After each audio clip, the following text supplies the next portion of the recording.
నా దినముల పరిమాణం లెక్కించుట నేర్పించు, నా లోపల స్థిర హృదయం నూతనముగా పుట్టించు, నా లోపల స్థిర హృదయం నూతనముగా పుట్టించు.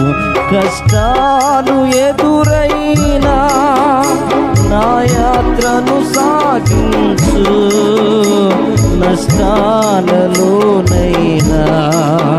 స్తుతి చేయుట నేర్పించు.